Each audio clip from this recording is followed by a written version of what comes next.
Monday show. I'm Kuhinoor. Thank you for joining me. My next guest is somebody that I think is very inspirational. He has suffered a lot over the last few years. Cancer is something I think that if you don't go through it yourself, or you have, or a family member, a friend is going through, you probably understand what cancer is. But I think sometimes it's quite difficult to have empathy because you just don't know of what this disease can do. So I've got Haque in the studio with me today, who's going to be talking about his journey. Hi. Hi. Hi, how are you? Me. Yeah, no, good, thank you. Look, we've been speaking quite a bit, and it's quite an emotional story. And I think I'm going to let you do a lot of the talking. But you're 34 years old, and you were first diagnosed when you were 31. That's right. Can you just, I guess, talk through what is it that you have at the moment that you're suffering from? Okay, so when I got diagnosed, I was 31 and I was diagnosed with stage 4 colon cancer. And one of the things I had to learn quickly was what all these terms actually meant, because you hear the word cancer and it just brings up so much emotion, and you associate death, dying with the disease because it's brutal. So stage 4 is the very last stage. It's where the cancer has spread into another area. So my cancer started off in the colon and it was spread into the stomach. So initially I needed chemotherapy straight away. There was no other option. It was inoperable, so the tumour was too big for them to do surgery. After 3 months of chemo, the tumour shrunk so they could do surgery. So at surgery they took out of my entire colon, took a bit of my stomach. They call it a wedge because the tumour was stuck to it, so they kind of like cut it out and connected me with what's called an ostomy, which is a stoma bag. Right. That's connected to my belly here and collects my waste. So I don't go to the toilet how I used to. So that was a big change, and navigating the bag has been a challenge because I've had a few accidents where the bags burst and it's just, it's horrible. So in addition to the chemo, so the side effects that came with the chemo were brutal. You have the vomiting, diarrhea, the sickness, the loss of appetite, fatigue, loss of taste, losing weight. I was becoming, I lost so much weight. It was scary to look at me. That's what people would say. But I thought I was going to be on the mend. But I wasn't. The cancer moved into what's called the lymph nodes. So I've learned so much about the body, the human body. I think on average we have like between 500 to 700 lymph nodes all over the body, which helps clean the blood system. It's like a sewage system for the blood. And 4 of those were found to have cancer. So the chemo didn't work. A year of treatment, I was told the cancer's growing, the chemo's not working, and there's nothing else the NHS could do. Because it was stage 4, the options weren't there. But every day we read or hear in the news there's breakthrough technology, cancer care is improving.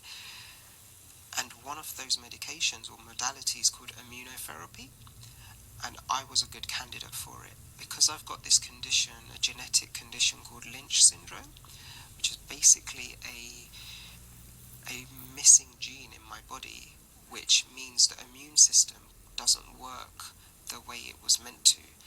So the cancer cells, so the human body is amazing. We've got these mechanisms inside us which can mop up bad cells. Cells are growing and dying all the time, but when a bad cell gets undetected, they can grow, and that's what essentially happens in cancer. Those bad cells, unhealthy cells, aren't taken care of by the immune system and grow in a world of its own and can develop in lumps and inflammations and finally tumours. You mentioned you were diagnosed at 31. Yep. And it was stage 4. Yep. What were the symptoms of that? I mean, how did it get to stage 4? Okay, great question. So they call it the silent killer because cancer goes undetected for a lot of people. Early symptoms in bowel cancer can be loose stool or constipation or bleeding in the stool, and if those symptoms persist for longer than, any sign of blood, you go to the doctor.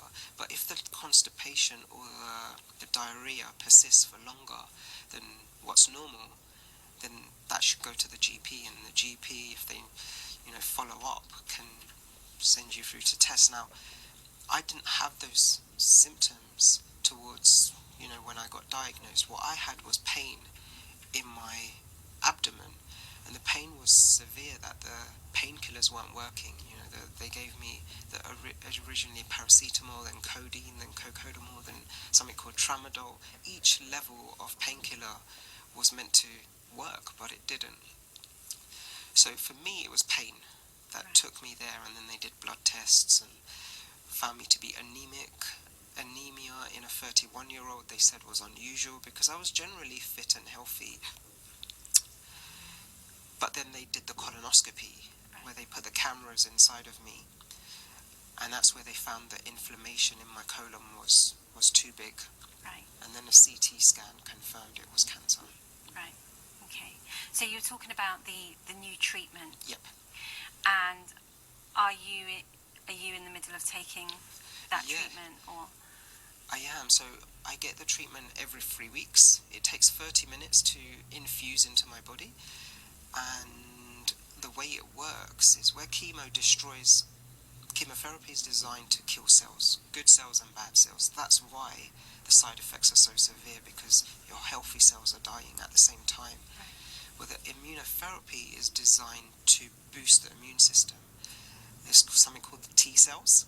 They get activated. So the immunotherapy that I'm on is made up of antigens, and those antigens stimulate the T cells, which then boost the immune system, which then hopefully take care of the cancerous cells. And I've had 12 cycles of that so far, thanks to the support of so many people.